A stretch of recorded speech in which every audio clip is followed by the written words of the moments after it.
Cada pedazo de esta tierra es sagrado para mi pueblo.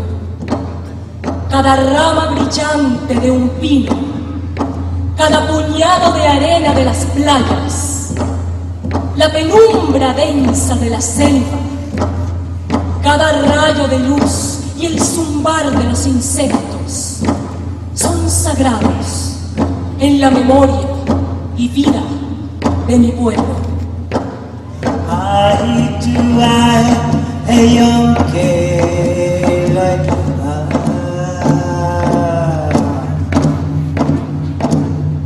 ¿Qué ha sucedido con las plantas? Están destruidas. ¿Qué ha sucedido con el águila? Ha desaparecido. De hoy en adelante, la vida ha terminado. Ahora empieza la sobrevivencia.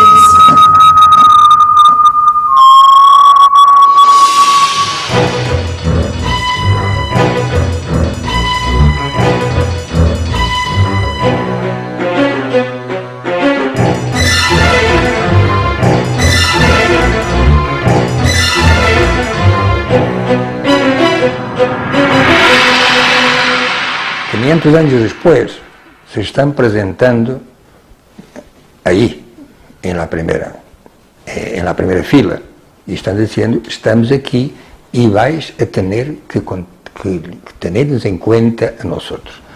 Eso ocurrió en Bolivia, ocurre en Argentina con los mapuches, ocurre en Perú. Apoyamos, y cuando apoyábamos y seguimos apoyando a los zapatistas, por ejemplo. Eso nos ha parecido a todos como un embrión de lo que podría ser, no quiero decir la insurgencia de los pueblos.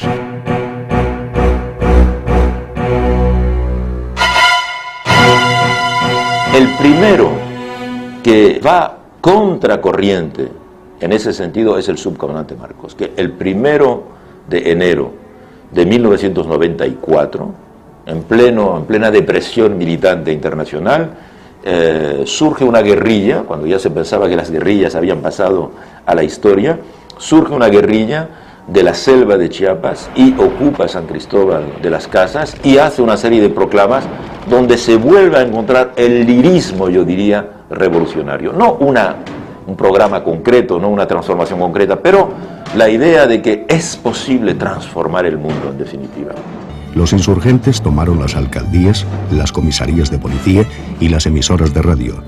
La voz de los indígenas de Chiapas se escuchó en todo el mundo, hartos de los encarcelamientos arbitrarios, de los desalojos y despojos, de los asesinatos, de la marginación, de la extrema pobreza y de la negligencia y complicidad de las autoridades. Hoy estamos más cerca que nunca de resolver un problema que lleva casi 500 años en este país, que es que a los pueblos originarios de estas tierras, a los indígenas de este país, se les ha tratado de exterminar como indígenas, se les ha tratado de obligar a que dejen de ser indígenas o a que mueran. Entonces estamos por primera vez en todos estos siglos ante la oportunidad de que la nación mexicana reconozca que los pueblos indígenas forman parte de ella y que tienen derecho a ser parte de esa nación sin dejar de ser indígenas. De todo el esfuerzo de los zapatistas. Cuando surgen estos movimientos sociales muy fuertes, lo primero que hace el sistema y muchos de los medios de comunicación es acusarlos de violentos. Pero nunca hablan de la violencia estructural, de lo que tuvieron que soportar durante tantos años y siglos, y de la necesidad de tener un espacio propio. El zapatismo significó una sacudida, un despertar a mucha gente que pensaba que la historia en efecto había terminado, que habíamos perdido frente al poder, cualquiera que haya sido el poder, que luchar no tenía caso y menos pensar en colectivo, que lo que valía la pena era que cada quien se preocupara de su propio futuro, ¿no?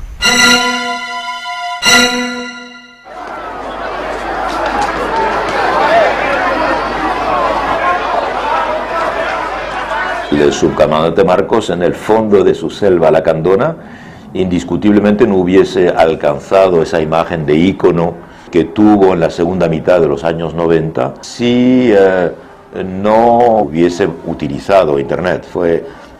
No nos olvidemos que estos fenómenos son muy paralelos. Ese Internet se inventa en 1989, es decir, con la caída del muro de Berlín.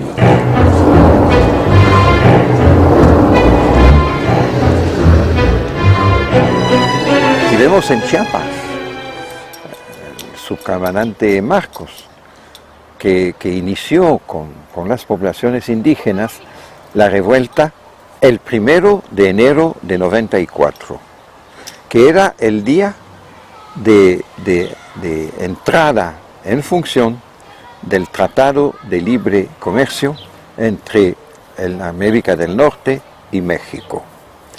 Y eso evidentemente era muy típico de una alianza entre la conciencia de identidad indígena con la conciencia de la globalización económica. De alguna u otra forma, toda esta gente que anda por todo el mundo se reconoce, se mira en el espejo de las palabras del Ejército Zapatista de Liberación Nacional y reconoce que hay un enemigo o hay algo que es el poder, que ahora se llama neoliberalismo, como este proceso de globalización, que si antes te provocaba que te borraba como individuo, ahora te borra como nación. Por el suelo camina mi pueblo, por el suelo hay un agujero, por el suelo camina la raza, mamacita te vamos a matar.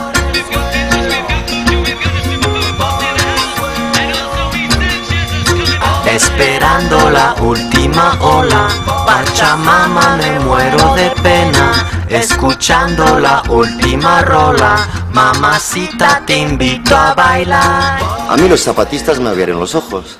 Todo lo que estamos hablando hoy en día, yo a finales de los 80 o así, yo no tenía ni puta idea de todo eso.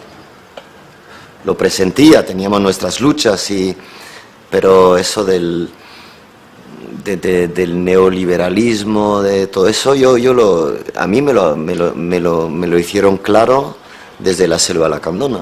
A mí me llegó ese mensaje aquí a Europa de ellos. Para nosotros no hay disyuntiva, es por la humanidad contra el neoliberalismo, o sea, contra el poder. Es decir, o estás con ellos o estás con la humanidad. Finalmente el neoliberalismo, quiéralo o no, aunque meta muchos discursos sobre sus grandes logros económicos, su resultado final será el aniquilamiento de la humanidad. Y no me refiero al aniquilamiento físico, me refiero al aniquilamiento de todos los valores realmente umanos, no? Quello che noi contestiamo è questa globalizzazione, che è una globalizzazione che si è formata attorno ai mercati ed è centrata sull'interesse economico e finanziario di una minoranza e che continua ad aumentare una situazione di povertà per un numero sempre maggiore di persone, mentre il potere economico viene centrato in un numero limitato di persone.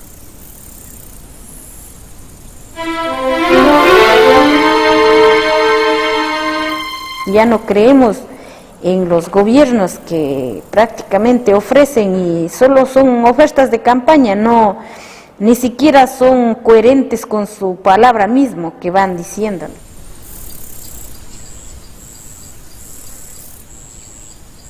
Porque no se da a los pueblos indígenas el valor sustancial de pueblos otros, con otra cultura, con otra historia y con un derecho anterior, primigenio, ¿no? Y en segundo lugar, porque lo que se pretende es la integración de esos pueblos. Que todos los indígenas de Bolivia sean bolivianos, no quichuas aymaras, no. Que los indígenas de Brasil sean brasileños, no guaraní, caigangui, tapirapé, carayá.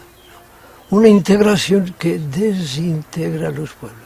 Para el poder ahora no eres ni siquiera eso, ni siquiera eres español o mexicano.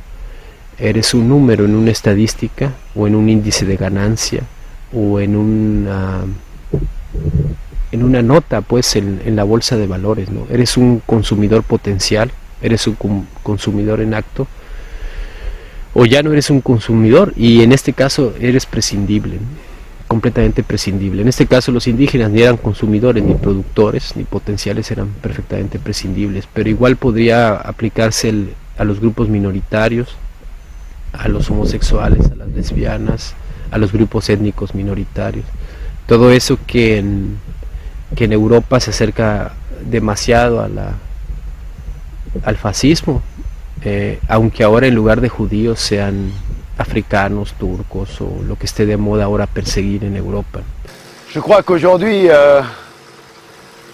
les femmes et les hommes aujourd'hui qui luttent contre cette globalisation, qui essayent de mener le combat au quotidien, essayent d'être à la fois concrets et en même temps dans l'utopie.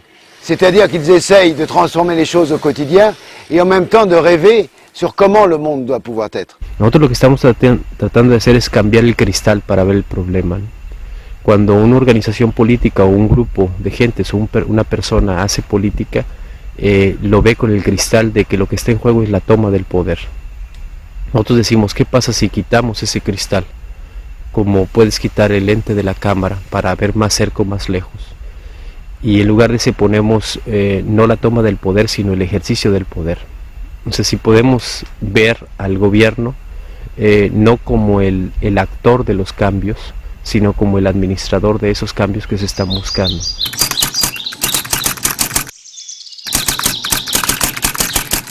Marcos ha insistido que no queremos armas. Nuestra fuerza no son las armas en última instancia. Se agarran las armas en un momento determinado como se podría agarrar un bolígrafo, ¿no? Para llamar la atención, para decir, bueno, atendéis o no atendéis. Pero se ha dado simultáneamente con el crecimiento de la conciencia de lo que llaman los técnicos ciudadanía, ¿no? Porque fíjate que el programa que los zapatistas propugnan es un programa de la máxima normalidad. ¿Qué es lo que piden? Tierra para plantar, vivienda, salud, educación, reconocimiento del propio idioma, respeto a los derechos humanos. Bueno, hasta la democracia defiende eso, ¿no? Es la hora de la palabra. Guarda entonces el machete, sigue afilando la esperanza. 7 veces ronda la montaña, 7 el río que la baja, con 7 muertos nuestros habla. 7 veces haz de la mar una barca, 7 veces cierra tu champa, 7 veces viste el color de la tierra y 7 veces vela la palabra. El subcomandante Marcos advierte inmediatamente que él no está buscando el poder, que lo que está buscando precisamente es transformar la sociedad, porque si se alcanza el poder se descubrirá que hay más poder encima del propio poder, y que aunque se sea presidente de México, pues no se domina a la OMC o al Banco Mundial o al FMI, y entonces a partir de ahí surge esta idea de que hay que transformar la sociedad y que se puede transformar la sociedad sin tomar el poder, pero cambiando la naturaleza de la sociedad. ¿Quién tiene el poder? ¿Quién hace las leyes? ¿Quién comanda las CPIs, esos famosos trabajos de investigación, ¿no? ¿Quién controla la propia policía, el poder judicial? No podemos olvidar que en América Latina, sobre todo, hemos ido viviendo sucesivos imperios y sucesivas oligarquías. Y es la oligarquía la que está en el poder.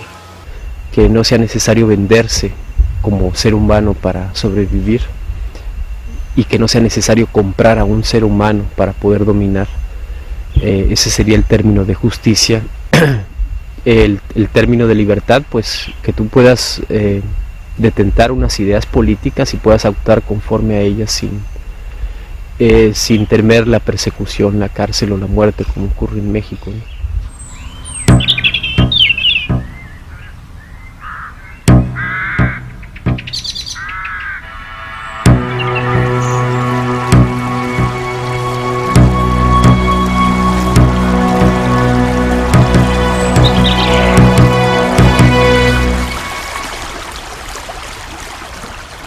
hay un control cada vez mayor de los alimentos, un abandono cada vez mayor de los campesinos.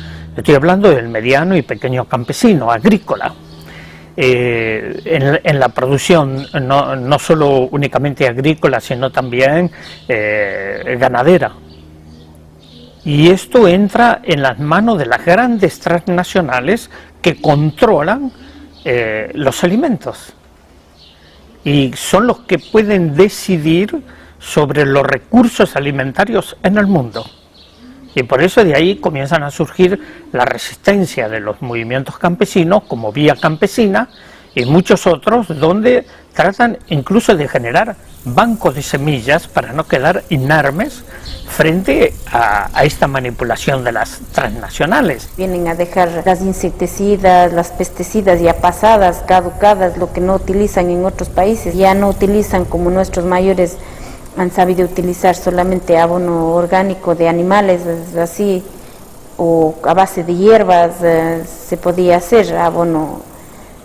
Y ahora hemos dado cuenta y nosotros creemos de que si la tierra da producción y nosotros no la devolvemos nada, algún momento nuestros hijos o nuestros nietos no tendrán y la tierra estará inservible, habrá muerte, por lo que nosotros vivimos de la agricultura, no alimentarán los seres humanos.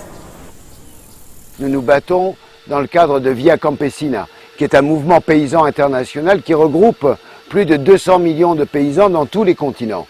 Et bien aujourd'hui, c'est parce qu'on est en capacité de faire pression contre les transnationales qu'on peut aussi passer des alliances avec les pays les plus pauvres et faire pression sur les gouvernements pour dire aux États, vous n'avez pas de légitimité pour détruire ce qui fait les biens communs de l'ensemble des populations.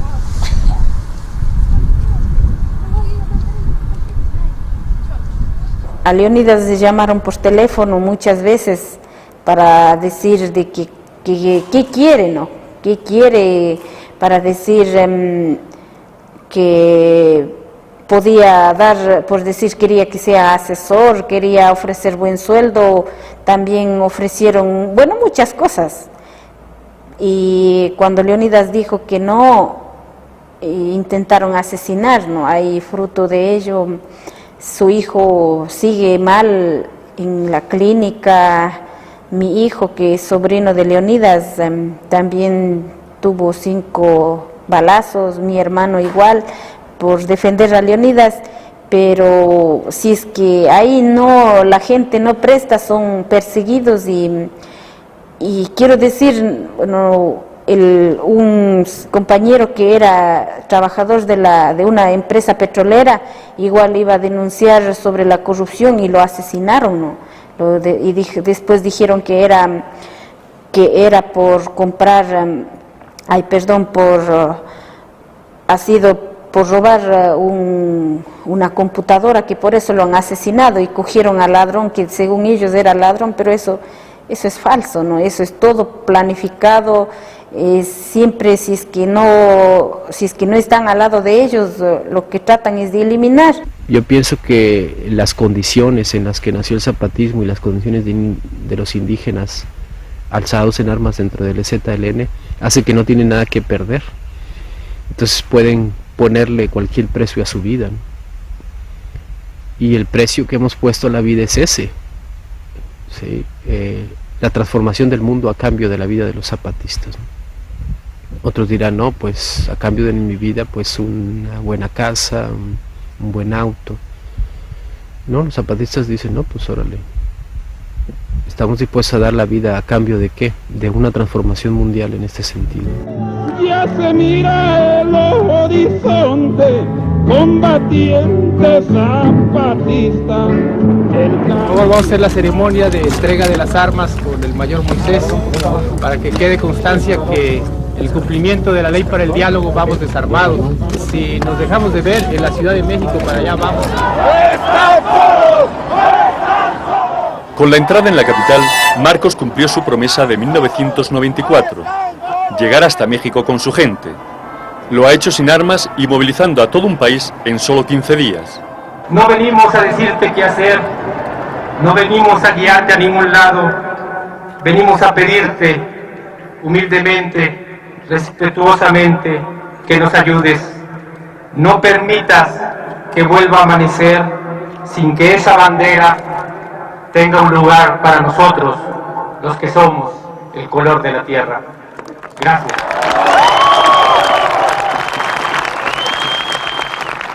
Evidentemente para él, en este debate, con los poderes dominantes debían de participar todos, no solo los hombres, sino evidentemente las mujeres, los homosexuales, los indígenas, etc. Integraba toda la diversidad de lo que él llama los colores de la tierra, etc.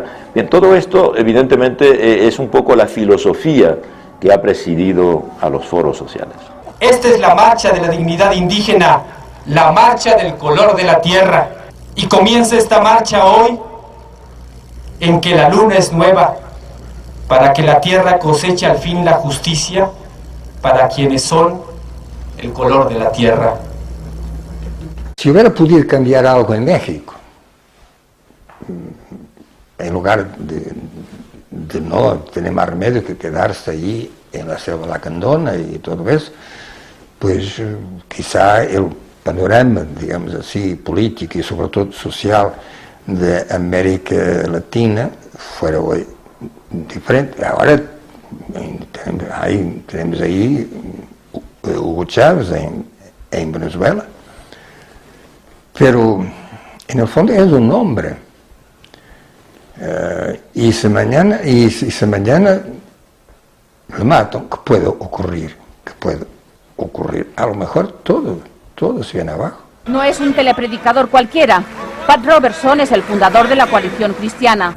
Fue candidato a la Casa Blanca y es amigo íntimo de la familia Bush. Por eso, un portavoz del Departamento de Estado se ha apresurado a calificar de inapropiadas sus declaraciones pidiendo asesinar a Chávez.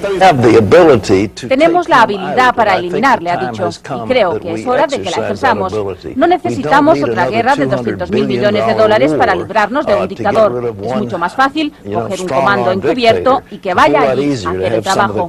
En su programa de televisión semanal, el reverendo evangelista ha dicho que el presidente venezolano es un enemigo peligroso para Estados Unidos, que controla demasiado petróleo y que asesinarle frenaría el comunismo y el Islam. Debemos saber siempre que cuando hacemos una cosa que va en contra de la lógica del sistema, el sistema va a defenderse. Y debemos estudiar bien cuáles son las estrategias del sistema existente, es decir, de los poderes del capital, de los poderes políticos del imperio, de los poderes militares, etc. Hoy día no, algunos dirigentes están demostrando que en el poder, a pesar de la globalización y a pesar del superpoder que representan los mercados financieros, aún se puede hacer algo, y sobre todo en favor de la sociedad. El petróleo venezolano fue manejado por el imperialismo norteamericano durante 100 años. Se llevaron petróleo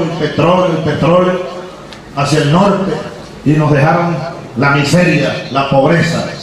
De Venezuela sacaron tanto petróleo que la costa oriental del lago de Maracaibo se está hundiendo de tanto petróleo que sacaron de ahí. Bueno, ahora hemos recuperado, golpe de por medio, terrorismo de por medio, el manejo de nuestra industria petrolera, y ahí están muchos militares. Y esto es lo que le dificulta las relaciones con los Estados Unidos. Cuando Chávez dice que esos recursos petroleros tienen que ir hacia el pueblo. El caso de la alfabetización, más de 3 millones de personas alfabetizadas.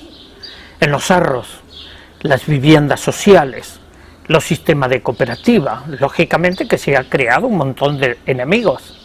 Y entre ellos, las grandes campañas mediáticas son de los medios de comunicación venezolanos, que se pusieron en contra de Chávez. En la rica región oriental de Santa Cruz y al sur en el departamento de Tarija se encuentran los yacimientos de gas y petróleo, objetivo de una de las reivindicaciones sociales que han servido de detonante a la reciente crisis boliviana, la nacionalización de la industria de hidrocarburos. Desde 1999, cuando una serie de descubrimientos de reservas de gas rediseñaron el mapa energético de la región y situaron a Bolivia como una potencia gasífera en Sudamérica, los movimientos sociales comenzaron a exigir al Estado que se haga con el control de esta riqueza, exigencia que en menos de 3 años ha supuesto la caída de 2 presidentes constitucionales. Bolivia es un país incomprensible. Bolivia es un país ingobernable. Bolivia es un país inviable. ¿Por qué no dicen que Bolivia es un país invisible para los ignorantes que se ocupan de vaciarnos la cabeza? ¿Por qué no dicen que esta historia del petróleo y del gas viene de lejos, desde los tiempos en que Don Quijote le decía a Sancho, para definir lo que mucho vale, vale un Potosí? Porque en Bolivia está el Cerro Rico de Potosí, que fue el manantial de plata del desarrollo capitalista en el mundo. ¿Y qué quedó de aquella riqueza enorme? Nada. Los huesos de los indios sacrificados en los socavones, los fantasmas que deambulan por los palacios vacíos, donde se derrocharon las grandes fortunas. Hay varios sentidos, me parece, el ejemplo de Bolivia. Primero, hay una nueva conciencia de los pueblos indígenas, porque se ve en las imágenes de lo que pasa en Colombia, en Bolivia, se ve que la mayor parte de la gente que están protestando, que están haciendo manifestaciones, bloqueando carreteras, etc., son los indígenas. Y eso tiene un cierto sentido. Es un pueblo que, como todos los indígenas del mundo, ha sido totalmente excluido de la vida pública y que empiezan a salir. Hace un año, estas calles y vías que unen a La Paz con el norte del país vivieron un octubre negro, un octubre teñido de sangre.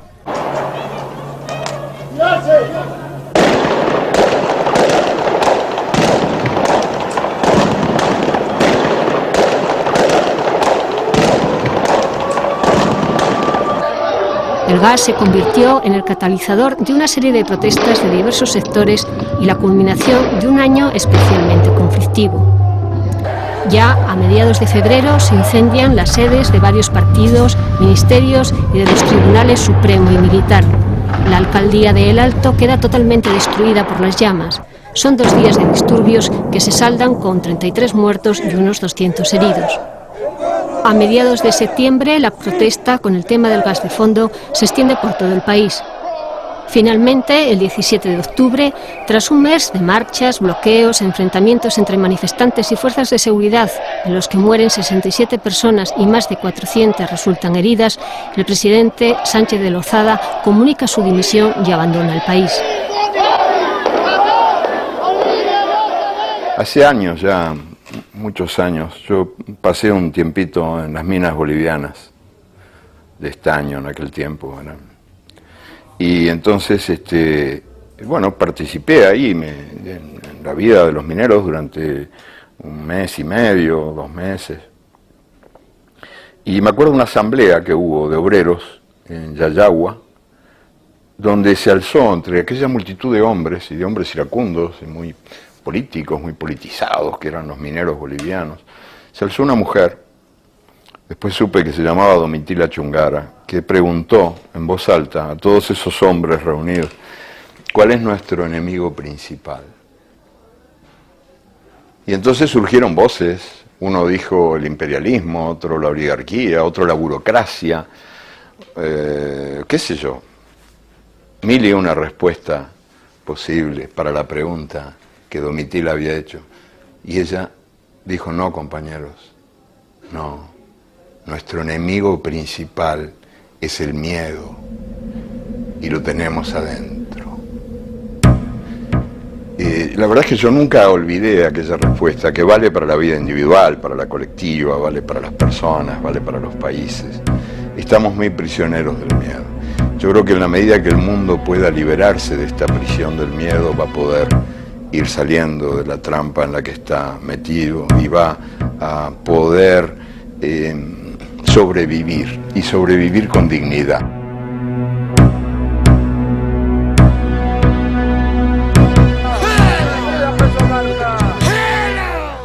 Viva Saevo, que con la indumentaria de sus antepasados de hace más de 500 años, recibió del sabio Aymara el bastón que le transfiere el poder de la tierra y el espíritu.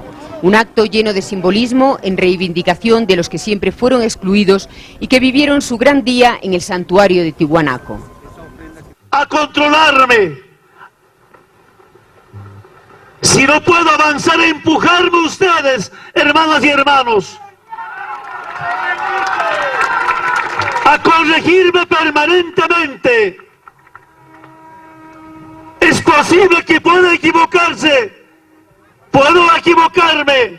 Podemos equivocarnos, pero jamás traicionar la lucha del pueblo boliviano. Un presidente indio socialista que cree, como quienes le apoyan, que otra democracia es posible. Je pense que la lutte contre la globalisation, c'est la lutte pour l'extension des droits fondamentaux de l'homme à l'ensemble des habitants de la planète. Et qu'aujourd'hui, un des premiers handicaps au bien-être des êtres humains et à la possibilité de jouir de tous les droits fondamentaux est lié à la globalisation. C'est un processus qui est en train de détruire à la fois la planète, les rapports sociaux, qui est en train de détruire la démocratie, qui est en train de créer un nouveau totalitarisme qui, au lieu d'être simplement sur un pays, est en train d'englober l'ensemble des pays du monde. Desde que dolarizamos hay más hambre, hay más miseria, hay compañeras y compañeros que están haciendo ollas comunitarias, 4 o 5 personas haciendo una sola olla para poder comer entre todos, y eso es indignante, ¿no? Pero es que además hoy día hay mucha exclusión y hay mucha más conciencia de la exclusión, mucha más indignación por todo lo que sucede, y hay verdaderas estructuras de exclusión que provocan la violencia, como es el paro en el mundo entero, la situación de los emigrantes, la marginación de ciertos pueblos, conocer cada vez más lo muchísimo que unos pocos tienen y lo nada que la inmensa mayoría tiene. Eso provoca un tipo de reacción violenta, explicable, a veces parece hasta justificable, ¿no? Nosotros, que tenemos una vida casi de clase media, ¿no?, pues podemos indignarnos solo con el pensamiento, en el corazón, escribiendo un texto. Pero a veces el pueblo, yo comprendo muy bien, se indigna con los brazos, y si tiene armas, con las armas. Toda violencia de los pequeños es una violencia anteriormente provocada por los grandes, esa es la verdad. El latifundio hoy, travestido de agronegocio, ¿no?, es un latifundio que arranca todas las riquezas del suelo y del subsuelo de nuestros países para pagar la deuda externa, para obedecer al FMI y al Banco Mundial. Exportación, exportación, exportación. Nos desangramos.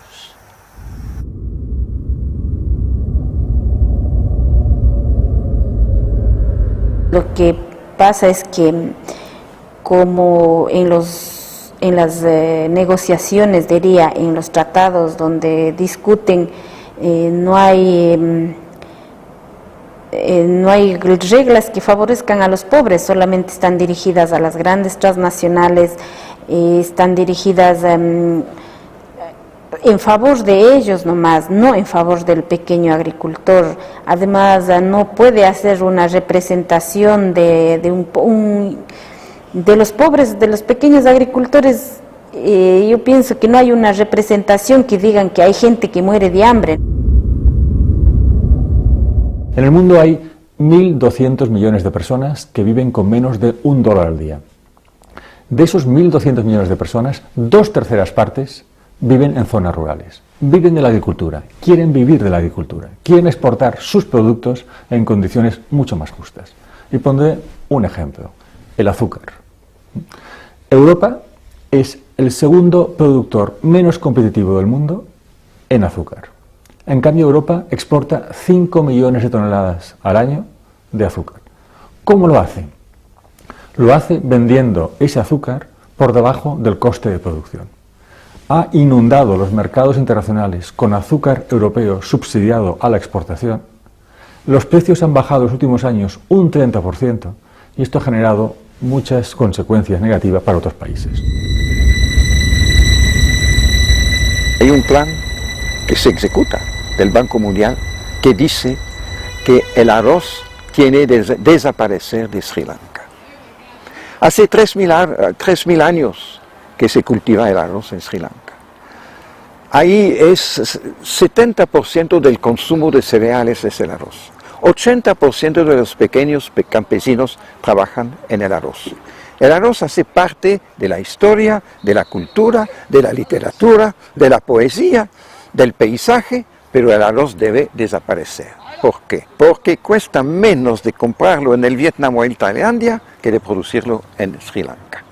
Un puro cálculo económico. ¿Y qué pasa ahora en la población dentro de estos pequeños campesinos ahora?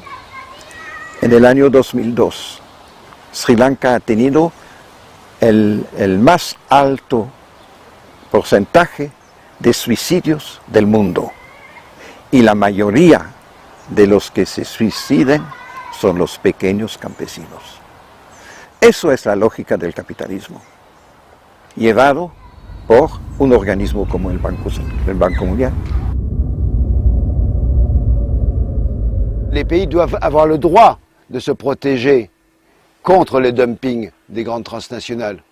Qu'il faut être clair, qu'il faut que des pays comme l'Union européenne ou les États-Unis arrêtent d'exporter des matières premières. On ne peut pas aujourd'hui défendre lutter contre la pauvreté si on ne permet pas à l'agriculture de se développer là où elle existe, c'est-à-dire partout dans le monde. Aujourd'hui, 55% des habitants de la planète sont des paysans. C'est la plus grande activité qui est répartie partout dans le monde.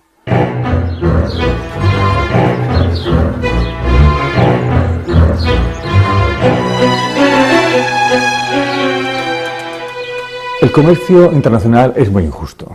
Por cada euro que los países en vías de desarrollo están recibiendo como ayuda al desarrollo, están perdiendo 2 euros como consecuencia de estas reglas injustas del comercio internacional.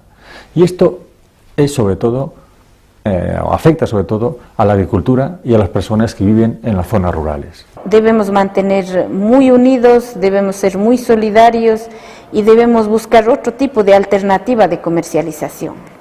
Nosotros estamos planteando y en muchas organizaciones ya están ejecutando esta comercialización alternativa de hacer trueque, como antes han sabido vivir nuestros mayores, de cambiar producto por producto, o producto de la sierra con de la costa, por decirnos lo que necesitamos, sin pensar en el dinero. Lo otro también, por decir, ofrecer directamente al consumidor, llevar a las ciudades, ofrecer, porque el intermediario es el que prácticamente ha enriquecido con el sudor del campesino, del pequeño agricultor. Un pequeño comercio alternativo que no va a cambiar el mundo, que no va a acabar con el sistema capitalista, pero que empieza a poner otra lógica dentro de la actuación aún cotidiana de la gente. Comprar su café en Oxfam o en otro lugar donde es café certificado, producido directamente por el productor, utilizando medios sin explotación, por ejemplo. Evidentemente se debe comprar el café un poquito más caro, pero hacer eso ya es un acto político que puede empezar a cambiar la actitud poco a poco, a hacer pensar a la manera como son producidos los productos. Pero de hecho sí, es una batalla a largo plazo.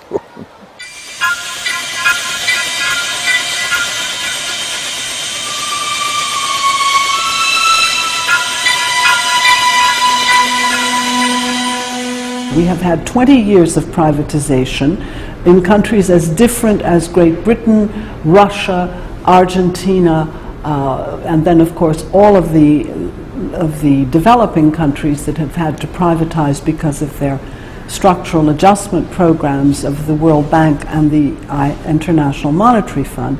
So we have a lot of examples, and we know that only rarely does privatization make people's lives better, only rarely does it reduce the cost. están suprimiendo más y más todo el papel regulador del Estado, regulador de la economía o regulador en el sentido de distribución más igualitaria del producto social.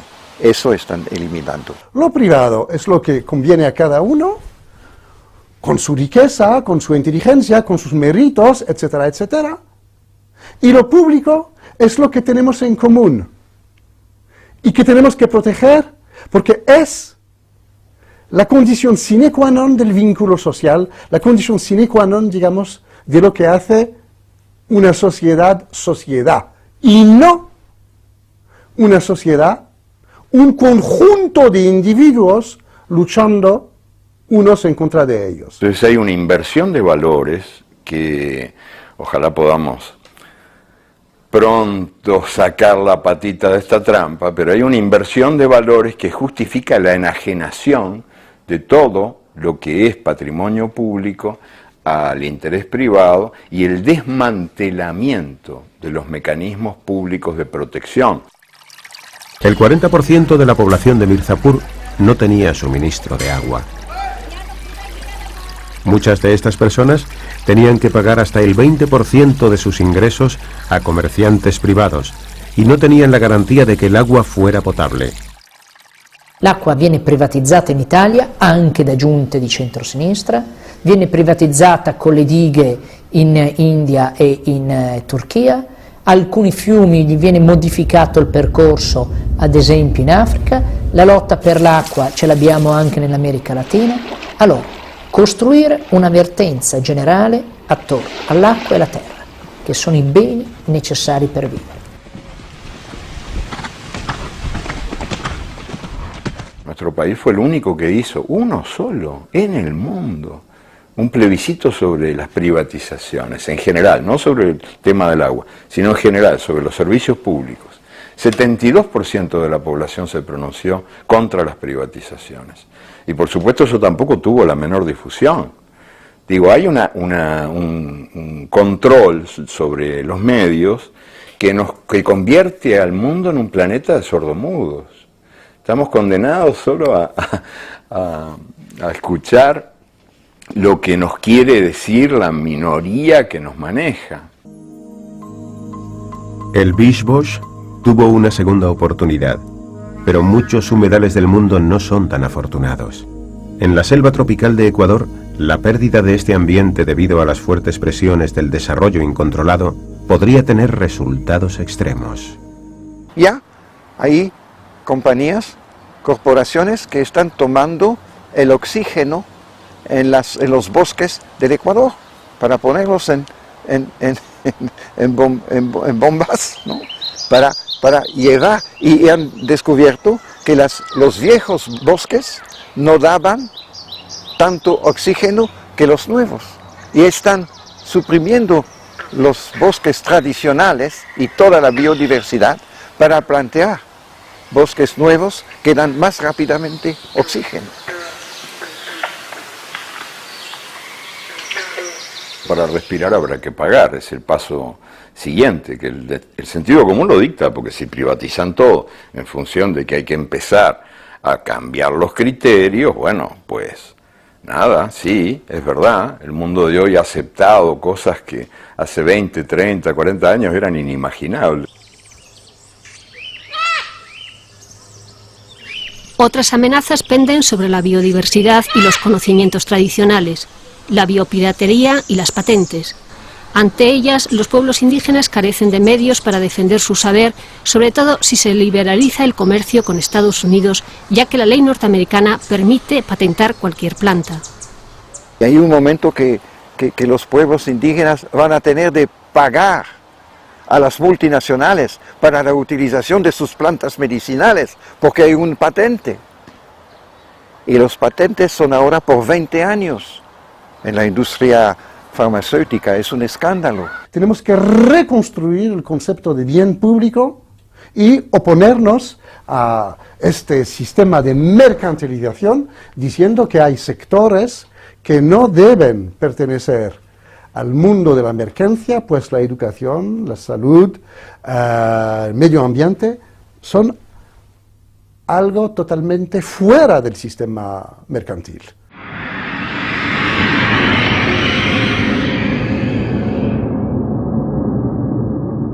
Yo creo que otro mundo sí es posible, pero libre de corrupción, libre de que haya injusticia, libre de que solamente unos pocos sean privilegiados y que las multinacionales, ellos nomás no piensen en cada vez enriquecer, cada vez solo para ellos, sino piensen en la humanidad también. Créanme, lo que estamos viendo desde acá, o sea, desde este lado del pasamontaña, estamos viendo el movimiento más rico en ideas, en propuestas y en luchas que este país haya conocido en su historia. Lo que se está construyendo ahorita es la lección de amor más hermosa que este país va a recibir. Je crois que je suis en accord total avec cette définition du sous-commandant Marcos, qui disait c'est d'autres mondes qui sont possibles. Il ne faut pas vouloir simplement créer un modèle alternatif, mais plusieurs modèles qui soient compatibles avec les modes de vie des habitants là où ils sont. Et sur chaque continent, les réponses peuvent être différentes, les modes d'organisation doivent être différents.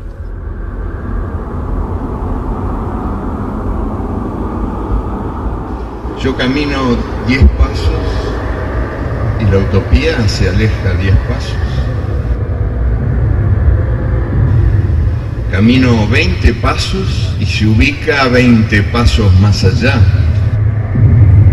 Yo bien sé que por mucho que camine, por mucho que camine, jamás la alcanzaré, pero para eso sirve, para caminar.